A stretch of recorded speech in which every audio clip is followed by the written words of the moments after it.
Hey YouTube, it's Scum896 on my next review for you guys. Now we're going to be looking at Transmetropolitan Volume 4, New Scum, again written by Warren Ellis with art by Darick Robertson. This particular volume reprints issues 19 to 24 with two short tales from Vertigo's Winter's Edge, 2 and 3 I believe.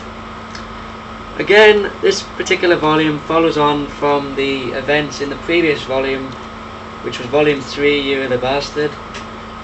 Basically following Spider, again, trying to find out what happened to the unfortunate victim of the assassination in the last volume, who was also kind of a friend of Spider's, but kind of not at the same time. Again, we also have him covering the election, which is taking his toll on him because he just wants to find the killer who murdered murdered his friend, basically. We also have again some really funny moments where Spider just randomly starts swearing at everybody who goes past him, because he's so cheesed off at the political situation at the moment. And again, there's a subplot which is between Elena, Spider and Sharon, which I won't go into, but take it from me, it's pretty hilarious. There's a house party at Spider's apartment, and basically Elena sort of admits something that she doesn't want to admit to anyone, and she kind of shouts at the top of her voice, which sort of makes it kind of difficult for people not to hear, in my opinion. But yeah, you know. In this issue, Spider also gets an interview with the President of the United States, who is still the beast. He's won the re-election.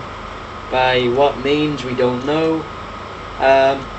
During this interview, they just basically just trade blows with one another. They're just at each other's throats right from the get-go.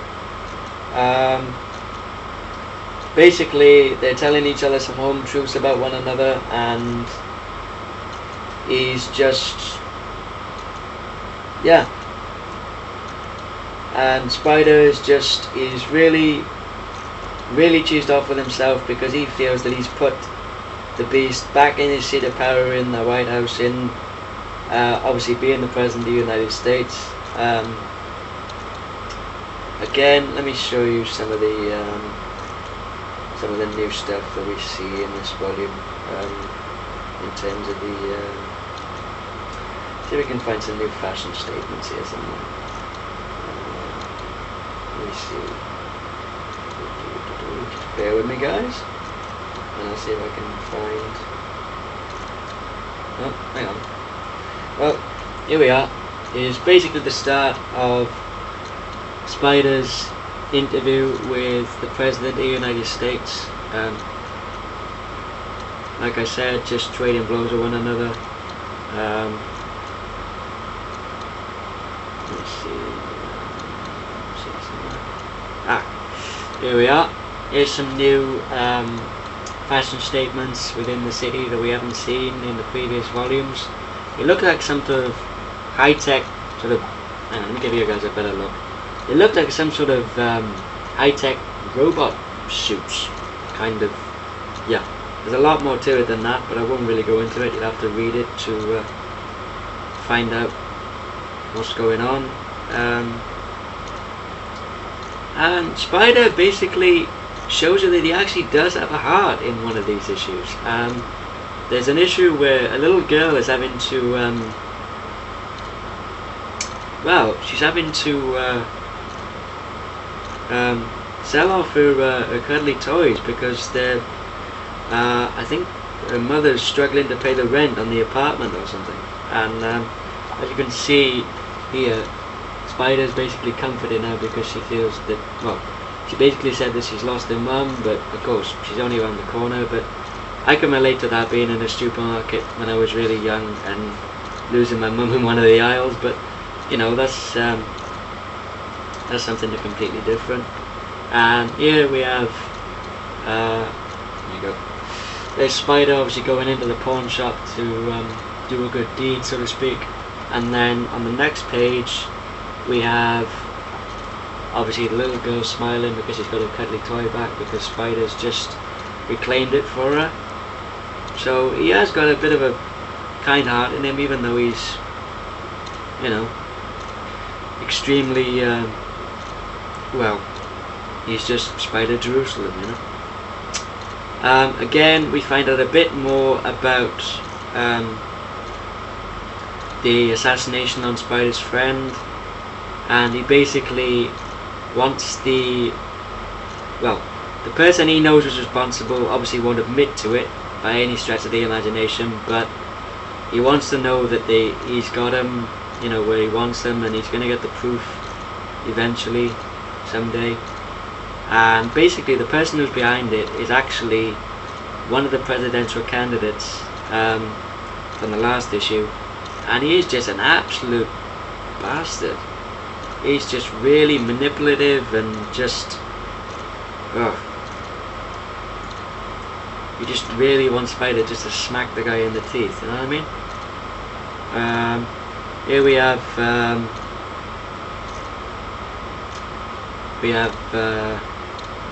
basically the party going on at Spider's apartment, and here we have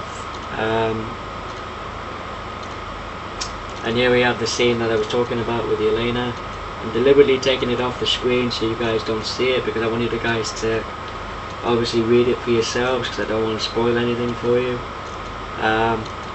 And basically Spider is celebrating in his own way by throwing grenades in the air until they obviously explode. And we also have, let's have a look, and of course Sharon and Yelena come out and they start throwing grenades along with Spider. There we are, there's the final panel of that. And then we have essentially a Christmas story in Transmetropolitan as the final issue. Here we have Spider dressed up in his Santa Claus outfit, kind of, without the, you know, the big belly and everything else. And basically we have Spider just sort of trampling through the snow and reminiscing about when he was a kid, about that he used to love Christmas because he used to spend time with his family and his parents. And also, this has got to be the best way, in my opinion, to end a snowball fight, with this massive snowball firing piece of artillery just here, which is pretty cool. And then we have, obviously at the back, we have a final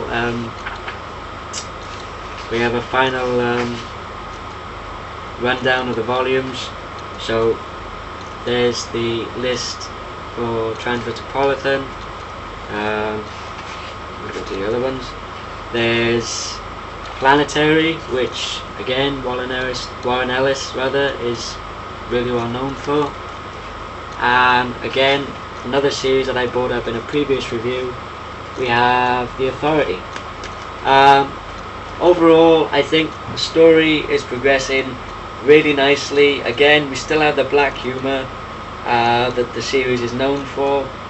We still have Spider Jerusalem just being his old self, as well as showing a softer, kinder side to him, and more to the fact that he does have a caring side in the respect of the little girl that I showed you earlier on.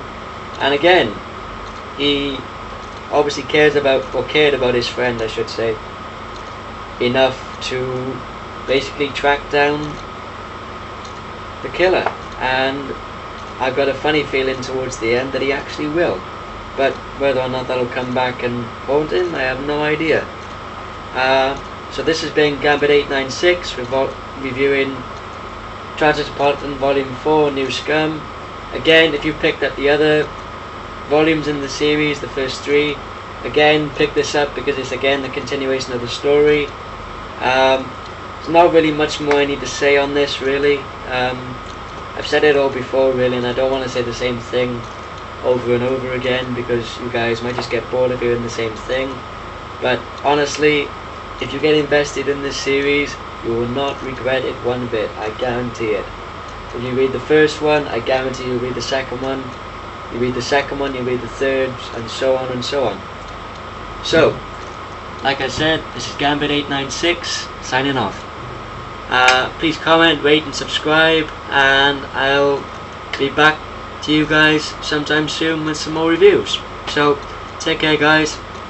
Bye.